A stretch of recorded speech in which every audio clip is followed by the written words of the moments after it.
अस्सलाम वालेकुम, welcome back. तो ये हमारा लेक्चर 2 है UI UX डिज़ाइन का। और इस लेक्चर में हम समझने की कोशिश करेंगे कि आखिर ये UI और UX इन जनरल टर्म्स है क्या। मतलब इसे मतलब यूज़ ही क्यों किया जाए।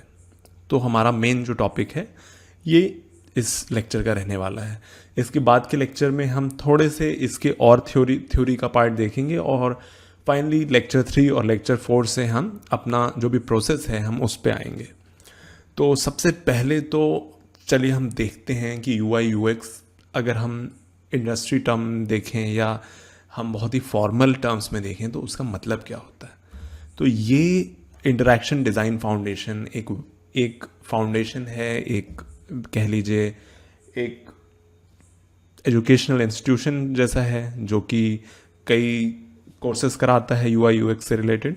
तो उनके वेबसाइट से अगर हम देखें तो UI डिज़ाइन की जो डेफिनेशन है उनके हिसाब से वो ये है: user interface design is the process designer used to build interfaces in software and computerized device।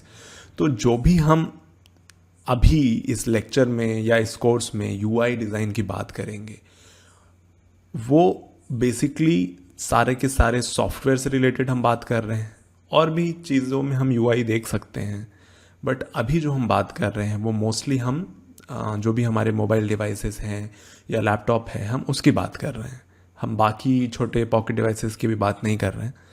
तो देखा जाए तो UI डिज़ाइन और UX डिज़ाइन दोनों ही एक प्रोसेस कहलाता है। ये एक प्रोसेस है, तो कोई ये एक चीज़ नहीं है, ये एक प्रोसेस है।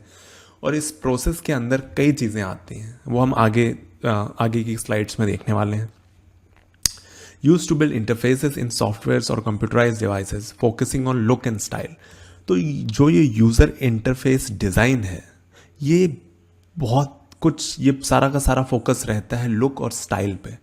तो अभी हम ये बात नहीं कर रहे हैं कि वो कोई चीज़ है वो काम कैसे कर रही है या कितना अच्छा काम कर रही है।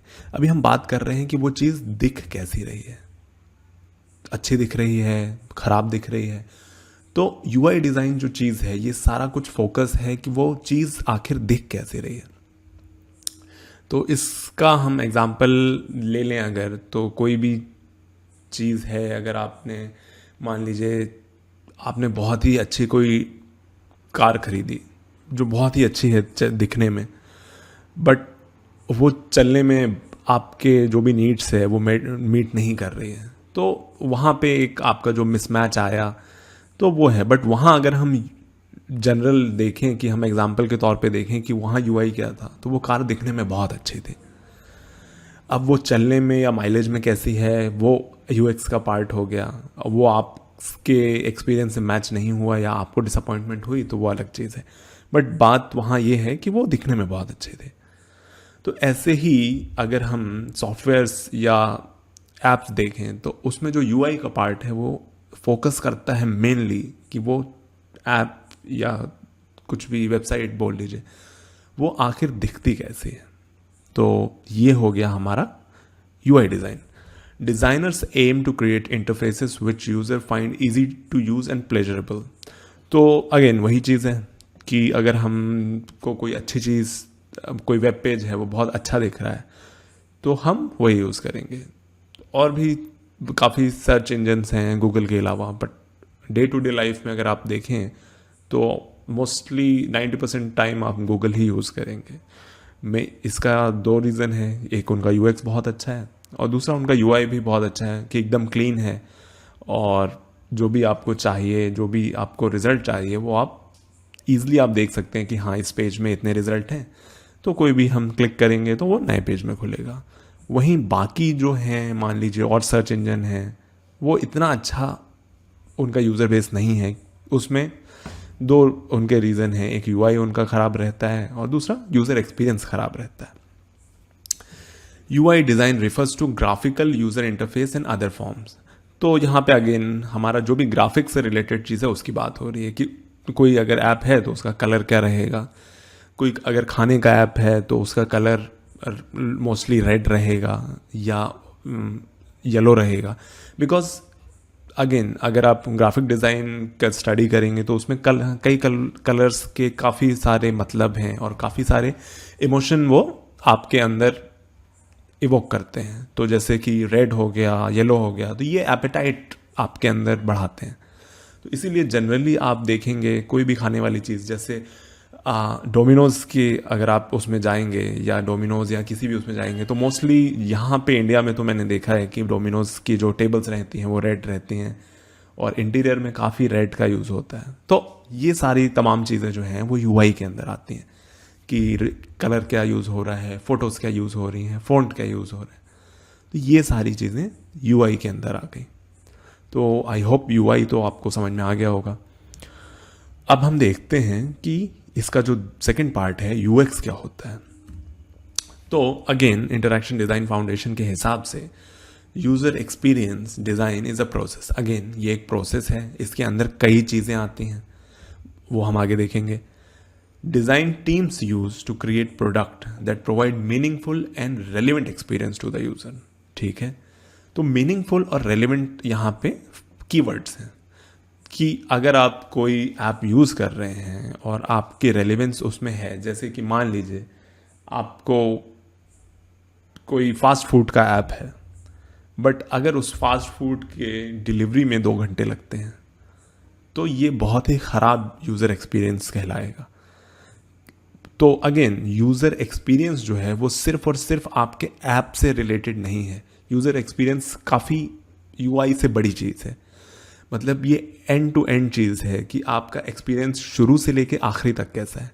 तो सबसे पहले तो मान लीजिए आपको भूख लगी है, आपको कोई फास्ट फूड खाना है और आपको मान लीजिए उस फास्ट फूड का आपने सर्च किया और आपको अगर वेबसाइट ही नहीं मिल रही है, या अगर आपको वेबसाइट मिली तो वो यूज़ करने में बहुत टफ है, या उसका पेमेंट मेथड काम नहीं कर रहा है, तो ये सारी चीज़ें यूएक्स के अंदर आती हैं। दिखने में कैसी है वो यूआई का पार्ट हो गया, वो छोटा सा पार्ट है। बट यूएक्स का पार्ट क्या है कि आपको, चलिए मान लीजिए आपने सब कर भी दिया, आपने पेमेंट भी कर दिया, बट फिर आपका डिलीवरी होने में कितना टाइम लग रहा है, आपका खाना वहाँ से निकलने में कितना टाइम लग रहा है, आप तक वो सही हालत में पहुँच भी रहा है या नहीं पहुँच रहा है, और अगर नहीं हालत सही है उसकी पहुँचने के बाद तो क्या आप किसी को कंप्लेन कर सकते हैं। तो ये सारी चीज़ें आप अगर देखें तो ये यूएक्स डिज़ाइन के अंदर आती हैं। यूएक्स डिज़ाइन का आज के टाइम में एक और चीज़ ऊपर आ रही है, वो है सीएक्स डिज़ाइन। उसमें उसका मतलब है कस्टमर एक्सपीरियंस डिज़ाइन।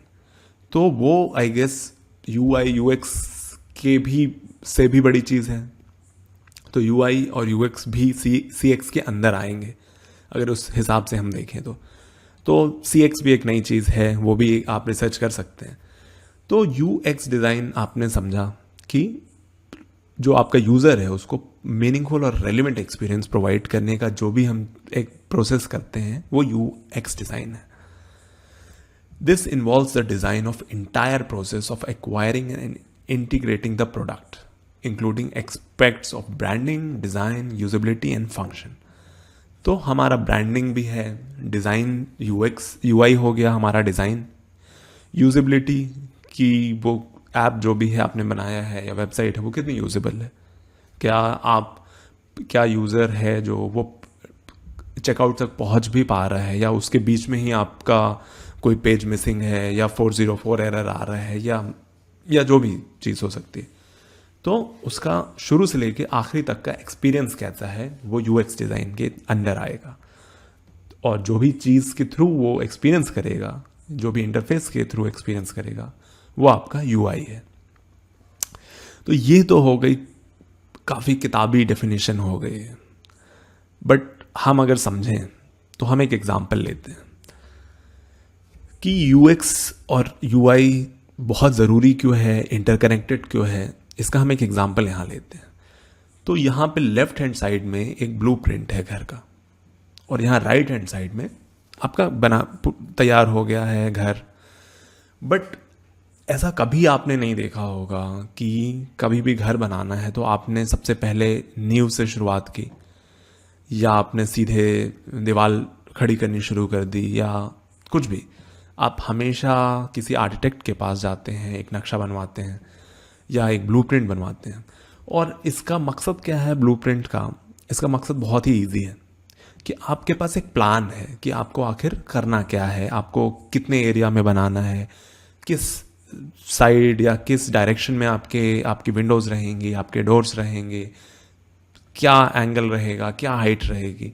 तो ये सारी चीज़ें आप पहले ही कागज़ पे बहुत ही आसानी से पेंसिल से या पेन से आप पूरा का पूरा अपने घर का खाका तैयार कर ले रहे हैं।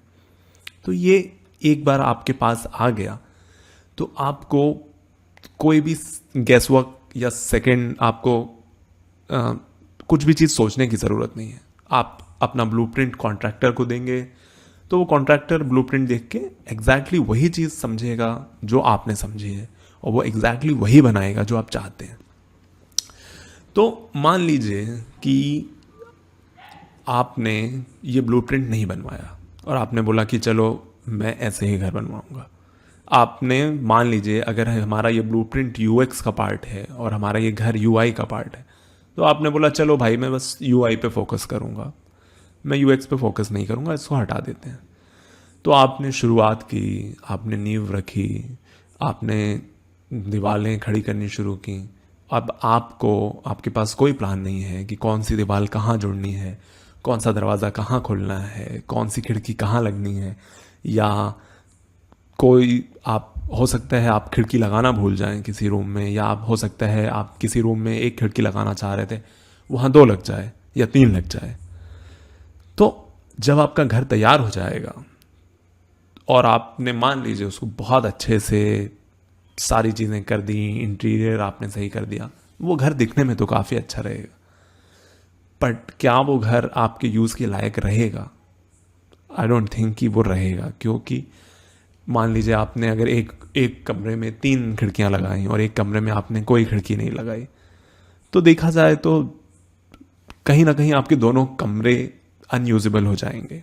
एक में बिल्कुल भी रोशनी नहीं रहेगी दिन के टाइम, और एक में इतनी रोशनी रहेगी कि आपको काफ़ी भारी कर्टन्स लगाने पड़े कि लाइट आपको रोकनी है। तो इसका कोई मतलब नहीं है। सिर्फ अगर आप यूआई पे, डिज़ाइन पे फोकस कर रहे हैं तो आपकी चीज़ बेशक काफ़ी अच्छी बन सकती है। इसमें भी डाउट है कि वो कितनी अच्छी बनेगी। अगर बनेगी तो हो सकता है उसमें कंसिस्टेंसी ना रहे, कि जैसे मान लीजिए एक रूम की दीवार कुछ मोटी है तो दूसरे रूम की शायद वो पतली हो जाए, क्योंकि आपको पता नहीं है कि क्या प्रोसेस फॉलो हो रही है। कोई भी यहाँ पे डिफ़ॉल्ट आपको गाइडलाइन नहीं है। बट वहीं अगर आपने एक ब्लूप्रिंट के साथ अगर शुरुआत की होती तो आपको पता रहता है कि हर दीवार की मोटाई कितनी रहनी है, कौन सी खिड़की कहाँ लगनी है, कि कौन सी खिड़की की हाइट क्या है। तो ये फ़ायदा होता है अगर आप यूएक्स प्रोसेस फॉलो करते हैं और सिर्फ यूआई के पीछे नहीं भागते हैं।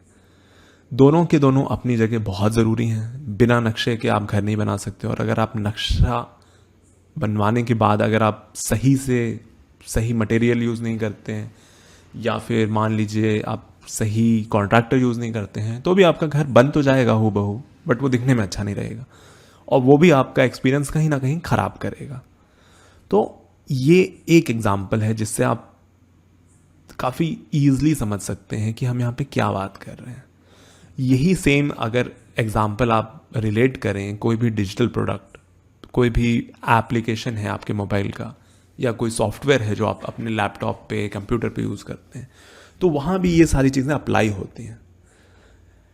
तो ये एक एग्जाम्पल है। दूसरा एग्जाम्पल आप सोच सकते हैं, मान लीजिए आपने बहुत ही आलीशान एक शॉप अपनी तैयार की, एक मान लीजिए कैफ़े आपने बना लिया कि भाई मैं तो एक कैफ़े बनाता हूँ, उसमें मैं बहुत सारी अच्छी अच्छी चीज़ें सर्व करूँगा, बहुत अच्छी अच्छी कॉफ़ी रखूँगा।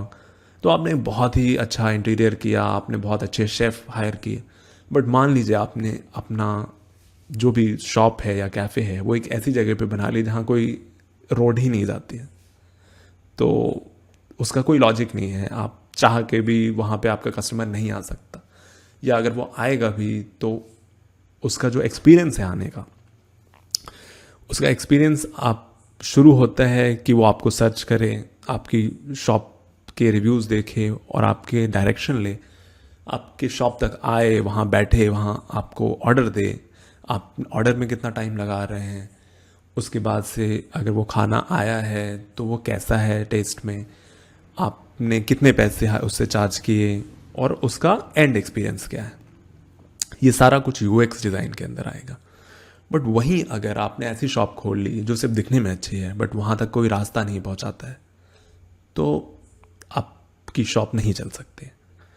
तो ये सेम दो एग्जांपल लेके आप अगर समझ सकते हैं कि कितना क्रूशल है दोनों चीज़ें, दोनों ही चीज़ें काफ़ी क्रूशल हैं, यूएक्स भी यूआई भी। तो ये तो बात हो गई यूआई और यूएक्स की। अब हम नेक्स्ट देखते हैं कि ये आया कहाँ से। तो ये जो साहब हैं ये हैं डॉन नॉर्मन। ये बहुत ही पहुँचे हुए साइकोलॉजिस्ट हैं और डिज़ाइनर हैं। ये इन्होंने 1990s में काफ़ी पुरानी बात है, ये 1990 बहुत टाइम हो गया है। उस समय में ये जो टर्म है यूज़र एक्सपीरियंस, इसको इन्होंने बोल दीजिए इन्हें लाया था या इन्वेंट किया था या जो भी, और उसके कुछ डिकेड्स के बाद यूएक्स आया था। तो ये सारा जो भी यूआई यूएक्स हम अभी पढ़ रहे हैं या जो भी ये बहुत ही बूमिंग फील्ड अभी जो चल रही है, उसका पूरा क्रेडिट मिस्टर डॉन नॉर्मन को जाता है। इनकी एक बहुत अच्छी बुक है, वो भी आप अगर चाहें पढ़ना तो पढ़ सकते हैं। उसका नाम है the design of everyday things, the design of everyday things by Don Norman. तो ये है ओरिजिन, यहाँ से आया है। बट अगर हम बात करें तो यूआई और यूएक्स का जो ओरिजिन है ये बहुत पहले से देखा जा सकता है। अगर आपने सुना है चाइनीज़ फेंग शुई के बारे में, तो फेंग शुई कहता है कि आप अपने घर की चीज़ें या अपने घर के जो भी आर्किटेक्चर है उसको हल्का फुल्का चेंज करके आप अपनी लाइफ की सर्कमस्टांसेस बदल सकते हैं या गुड लक ला सकते हैं, या मान लीजिए कोई चीज़ किसी एक स्पेसिफिक जगह पे है तो वो शायद बैड लक लाती है। मतलब ये जो भी है एक रफ कॉन्सेप्ट है फेंग शुई का। बट अगेन अगर आप वहाँ पे फेंग शुई देखते हैं तो वो भी एक तरह का यूज़र इंटरफेस है, यूज़र एक्सपीरियंस है। वो अलग टर्म में बात हो रही है वहाँ पे हम फिज़िकल चीज़ों की बात कर रहे हैं। बट जो कॉन्सेप्ट है पूरा ये बहुत ही पुराना है। तो ये तो बात हुई कि ओरिजिन कहाँ से आया। वहीं अब हम बात करते हैं कि यूज़र एक्सपीरियंस डिज़ाइनर और यूज़र इंटरफेस डिज़ाइनर की चीज़ें क्या क्या रहती हैं, क्या एलिमेंट्स हैं जो कि यूज़र एक्सपीरियंस में आते हैं, यूज़र इंटरफेस में आते हैं। तो user experience designer conduct user research. तो अगर हम कोई चीज़ बना रहे हैं तो हमें सबसे पहले तो पता होना चाहिए कि हम आखिर वो चीज़ बना किसके ले रहे हैं। अगर हमारी ऑडियंस है तो वो बनाना फ़ायदे का सौदा है। अगर हमारी कोई ऑडियंस है ही नहीं तो उस चीज़ का फिर कोई मतलब ही नहीं है बनाने का। तो सबसे ज़रूरी है कि यूएक्स डिज़ाइनर में जो चीज़ें हैं वो है कंडक्ट यूज़र रिसर्च। तो यूज़र डिस्कवरी भी बोल सकते हैं आप इसे, कि यूज़र को खोज रहे हैं हम कि कौन है हमारा यूज़र, किन के लिए हम ये ऐप या जो भी डिज़ाइन है वो बना रहे हैं। उसके बाद से आता है इंफॉर्मेशन आर्किटेक्चर। तो ये सारे अभी हो सकता है आपको इस टर्म के बारे में पता हो या ना, नहीं हो सकता है ना भी पता हो, बट अभी के लिए आप समझ लीजिए कि इंफॉर्मेशन आर्किटेक्चर होता है कि हम चीज़ें कहाँ रख रहे हैं। आपका घर है, आपको मालूम है कि आपके घर में आपको एक गिलास अगर पानी पीना है तो वो कहाँ मिलेगा। आपको ये भी मालूम है कि अगर आपको अपने घर में मान लीजिए झाड़ू लगाना है तो वो झाड़ू कहाँ रखा है आपको ये मालूम है।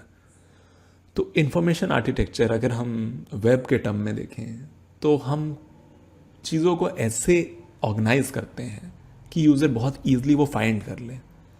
जैसे कि आपने देखा होगा अबाउट, किसी भी वेबसाइट का अबाउट हमेशा आपको मोस्टली नेविगेशन के हेडर जो रहता है वेबसाइट का, उसमें एक नेविगेशन बार रहती है। आपको मोस्टली कॉन्टैक्ट और अबाउट वहाँ मिलता है। तो ऐसा कोई ज़रूरी नहीं है कि किसी ने ये रूल रखा है या कोई ये रूल है कि आपको वहीं रखना है।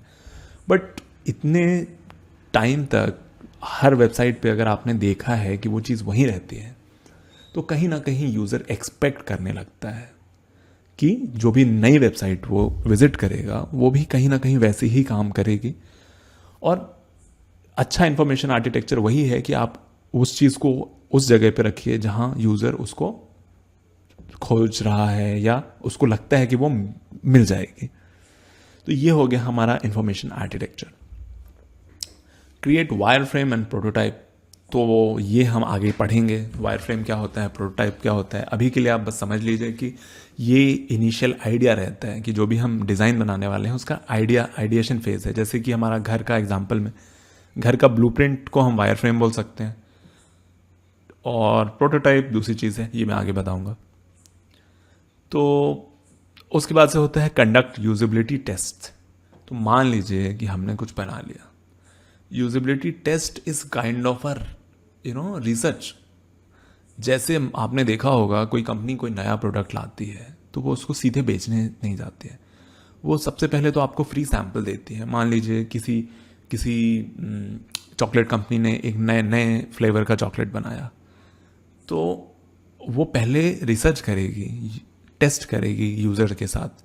वो आपको एक छोटा सा फ्री सैंपल दे के पहले आपको फ्री सैंपल तो देगी, बट आपसे कुछ उसके साथ में कुछ सवाल करेगी कि आपको कैसा लगा, आपको क्या लगता है कि इसका क्या दाम होगा, क्या रेट होगा, या आप क्या अपने लिए ये खरीदेंगे।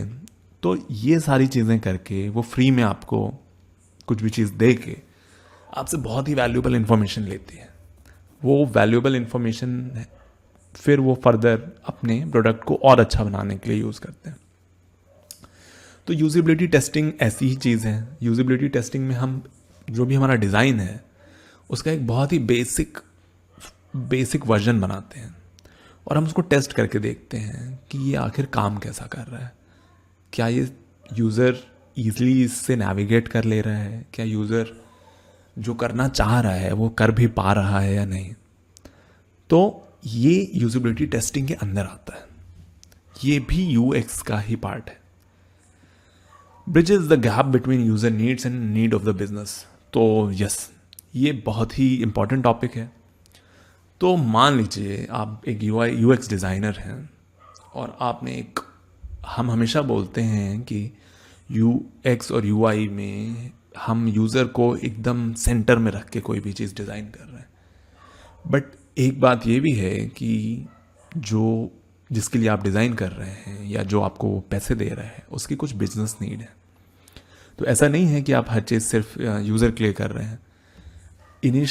जो कोर आपका जो मेन रीज़न है वो यूज़र तो है, बट कहीं ना कहीं आपका जो उससे ही इक्वल प्रायोरिटी में आप अपना बिजनेस नीड भी रखेंगे कि मान लीजिए हाँ ठीक है, ये ऐप यूज़र को बहुत इजी कर देता है बिल भरने के लिए, बट वहीं आप ये भी देखेंगे कि कंपनी ज़्यादा से ज़्यादा लोगों को अपने ऐप पे बिल भरने के लिए बुला पा रही है या नहीं बुला पा रही है।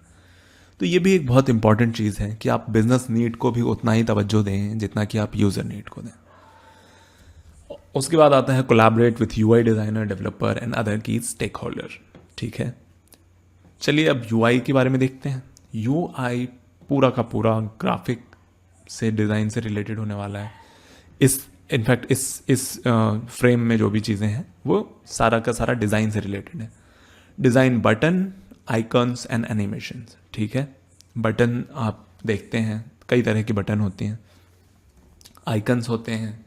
कुछ आइकन्स समझने में बहुत इजी रहते हैं, कुछ टफ रहते हैं। तो ये सारी चीज़ें यूआई डिज़ाइनर करता है। चूज़ टाइपोग्राफी बोले तो फ़ॉन्ट, कलर पैलेट्स, कौन सा कलर यूज़ करना है, तो ये सारे जो भी डिसीजन हैं वो यूआई डिज़ाइनर लेता है। Create a visual style guide, ये थोड़ा सा एडवांस है जब हम देखेंगे कि हम एक ऐप डिज़ाइन कर रहे हैं और उसमें काफ़ी स्क्रीन्स हैं। मान लीजिए उसमें 50 स्क्रीन हैं, तो हर स्क्रीन में जो स्टाइल होना चाहिए वो एक जैसा होना चाहिए। हमें कहीं भी ऐसा नहीं लगना चाहिए कि हमने सेम बटन का कलर कहीं और कुछ और यूज़ किया है, कहीं कुछ और यूज़ किया है। तो उसके लिए एक स्टाइल गाइड होना बहुत ज़रूरी है कि ये कलर है जो हमेशा ये through out the design button में एक ही कलर यूज़ होएगा। तो ये guide, kind of a guide जो आपको करने वाला है डिज़ाइनिंग में, वो उसको बोल सकते हैं। Create wire frame and prototype. तो आप देख सकते हैं कि UX में भी और UI में भी एक चीज़ कॉमन आ रही है, वायर फ्रेम एंड प्रोटोटाइप।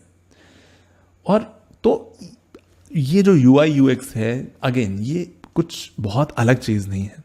कुछ कंपनीज में जहाँ बजट बहुत ज़्यादा है, वहाँ कंपनी के पास लिबर्टी है कि वो UX को, डिज़ाइनर को एक अलग हायर करे, UI को अलग हायर करे। बट कई छोटी कंपनियां या कई स्टार्टअप्स में ये जो रोल रहते हैं वो बहुत मर्ज्ड रहते हैं। मतलब हो सकता है आप UI के साथ साथ UX का भी काम कर रहे हो, तो कहीं ना कहीं इसमें बहुत ही एक साथ मैच होता है। ये कहीं ना कहीं कुछ चीज़ें इंटरचेंज होती हैं। आपको कई बार UI का काम भी करना पड़ सकता है और UX का भी करना पड़ सकता है। तो इसीलिए ये बहुत इम्पॉर्टेंट है कि आप इनिशियली हर चीज़ ट्राई करें। तो नेक्स्ट हम बढ़ते हैं, ensure the design is responsive. ये आज के टाइम में बहुत ही इम्पॉर्टेंट चीज़ है क्योंकि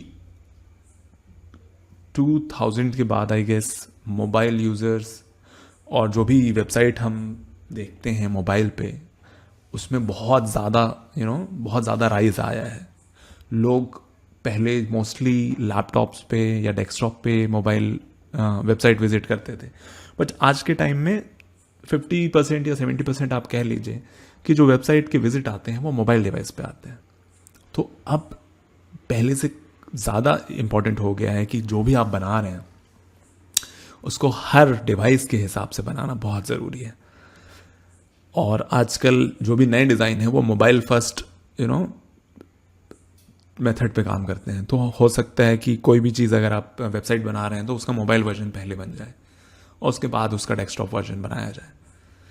तो ये हो गया UI डिज़ाइनर का काम, collaborate with designer and developers. Okay, तो ये सारी तमाम चीज़ें हैं जो UI UX डेवलपर या डिज़ाइनर करने वाला है अपने करियर में या अपने जॉब में। तो ये सारी चीज़ें हम अभी आगे आने वाले लेक्चर्स में इन डिटेल देखने वाले हैं। अब बात आती है कि चलो इतना हमने तामझाम कर भी लिया, बट ये किया ही क्यों? और यहाँ पे ही इस चीज़ का जो मेन एम है वो आता है। जो UI UX डिज़ाइन है इसे हम यूज़र सेंट्रिक डिज़ाइन भी कहते हैं। यूज़र सेंट्रिक अगर आप देखें तो ये 2 वर्ड से बना है, यूज़र सेंट्रिक। यूज़र अगेन आपका जो भी यूज़ करने वाला है, जो भी यूज़र है, जो चीज़ आप बना रहे हो, जो भी यूज़ करने वाला है वो आपका यूज़र होगा। सेंट्रिक इज़ आप उस चीज़ को सेंटर में रख रहे हो, मतलब आप उस चीज़ को पूरा फोकस दे रहे हैं। तो ये हो गया आपका यूज़र सेंट्रिक डिज़ाइन कि आप जो भी डिज़ाइन कर रहे हैं आप उसमें जो आपका यूज़र है उसको एकदम सेंटर में रख के उसके इर्द गिर्द अपना सारी चीज़ें डिज़ाइन कर रहे हैं। तो इसकी ज़रूरत है क्यों? ओके, मान लीजिए एक एग्जांपल लेते हैं कि एक एरोप्लेन है और आपने देखा होगा कभी या किसी फोटोज़ में देखा होगा कि जो एरोप्लेन चलाता है पायलट, उसका जो चलाने वाला कॉकपिट रहता है उसमें बहुत सारे डायल्स रहते हैं, बहुत सारी बटन्स रहती हैं, बहुत सारी चीज़ें रहती हैं। वो एक एक्सट्रीम एग्जांपल है कि वहाँ पे बहुत सारी चीज़ें स्टेक पे हैं, बहुत सारे रिस्क हैं और उस चीज़ की कॉम्प्लेक्सिटी बहुत ज़्यादा है। उस एक डिवाइस जो भी प्लेन है उसकी कॉम्प्लेक्सिटी बहुत ज़्यादा है। अब कॉम्प्लेक्सिटी बहुत ज़्यादा है इसलिए वहाँ पे काम भी बहुत ज़्यादा है। बट सेम अगर आप इंजीनियरिंग के फील्ड में देखें तो जो सॉफ्टवेयर हम बनाते हैं, पहले डेवलपर्स उसको बनाते थे, हम ज़्यादा डिज़ाइन पे तब ध्यान नहीं देते थे। तो होता क्या था कि जो सॉफ्टवेयर आप बनाते थे वो बन तो जाते थे बट उसमें बहुत एफर्ट लगता था आपको सीखने के लिए, बहुत ज़्यादा लर्निंग कर्व जो आप बोलते हैं वो बहुत ही ज़्यादा रहता था। अब वहीं अगर हम बात करें, सेम एग्जाम्पल पे आते हैं एरोप्लेन के, यहाँ पे क्या हो रहा है, यहाँ पे बहुत सारी चीज़ें स्टेक पे हैं, बहुत इंपॉर्टेंट चीज़ है। तो उसकी कॉम्प्लेक्सिटी हम मैनेज कर सकते हैं कि बहुत ज़्यादा कॉम्प्लेक्स है, चलो ठीक है। बट जो डे टू डे चीज़ें हैं वहाँ पे हमें इतनी कॉम्प्लेक्सिटी की ज़रूरत नहीं थी। और होता क्या है, जब आप बहुत ज़्यादा कॉम्प्लेक्स चीज़ें रखते हैं तो आपका एरर का रेट बढ़ जाते हैं, और जितना ज़्यादा एरर आप करेंगे कहीं ना कहीं आपको लॉस होगा, या कोई भी बिजनेस है उसको लॉस इंकर करना पड़ेगा आपके एरर्स का। या भले या वो लॉस मॉनेटरी हो सकता है या वो टाइम का लॉस हो सकता है, तो दोनों ही चीज़ों में लॉस लाजमी है। तो जो पूरा का पूरा हमारा एम है चीज़ों को सिंपल बनाने का, हम यूआई यूएक्स से चीज़ों को सिंपल बना रहे हैं यूज़र के लिए, ताकि वो कॉम्प्लेक्स चीज़ों को बहुत ईजिली यूज़ कर सके, सीख सके, उससे अपना जो भी आउटपुट है वो जनरेट कर सके, और इसमें उसको कम टाइम लगे, कम मिस्टेक्स हों, और अगर मिस्टेक्स होती भी हैं तो वो बहुत ही ईजिली उस मिस्टेक्स को रेक्टिफाई कर सके। तो हमारा सारा कुछ इतना कुछ करने का जो एम है वो ये है कि हम उसको यूज़र के लिए तो ईजी बना ही रहे हैं, बट हम उसको बिजनेस के लिए भी प्रॉफिटेबल बना रहे हैं, क्योंकि जितने ईजिली यूज़र उसको एक्सेप्ट करेगा, अगर उसमें मिस्टेक्स कम करेगा, तो कहीं ना कहीं बिजनेस का भी फ़ायदा है। तो ये सारी बात थी कि हम ये सारी चीज़ें आखिर कर ही क्यों रहे हैं। तो आई नो ये काफ़ी लंबा हो गया होगा और इसमें काफ़ी चीज़ें थी थ्योरेटिकल, हो सकता है कुछ लोगों को नींद भी आ गई हो, बट इनिशियली ये चीज़ें आपको समझना बहुत ज़रूरी है, क्योंकि जब हम डिज़ाइन करने वाले रहेंगे तो कहीं ना कहीं होता है कि हम जब डिज़ाइन कर रहे हैं तो हम इन चीज़ों को भूल जाते हैं, और इन चीज़ों को हम सेकेंड प्रायोरिटी पे रख देते हैं और हम डिज़ाइन पे फोकस करने लगते हैं। But again end of the day, अगर आपका डिज़ाइन बस बहुत अच्छा है बट वो किसी चीज़ में हेल्प नहीं कर पा रहा है, तो वो डिज़ाइन फेल हो जाएगा। तो ये था लेक्चर 2 की सारी चीज़ें। आई होप आपको समझ में आई होंगी। और अब हम नेक्स्ट जो लेक्चर होने वाला है, हम उसमें और भी थोड़ी सी चीज़ें देखेंगे थ्योरेटिकल, और हम नेक्स्ट लेक्चर से लेक्चर 4 जो रहेगा उससे हम अपना प्रोजेक्ट धीरे धीरे शुरू करेंगे। हम यूएक्स से शुरू करेंगे और फिर हम यूआई में जाएंगे। तो this was lecture 2। I hope आपको मज़ा आया होगा, और मैं आपसे मिलूँगा लेक्चर 3 में।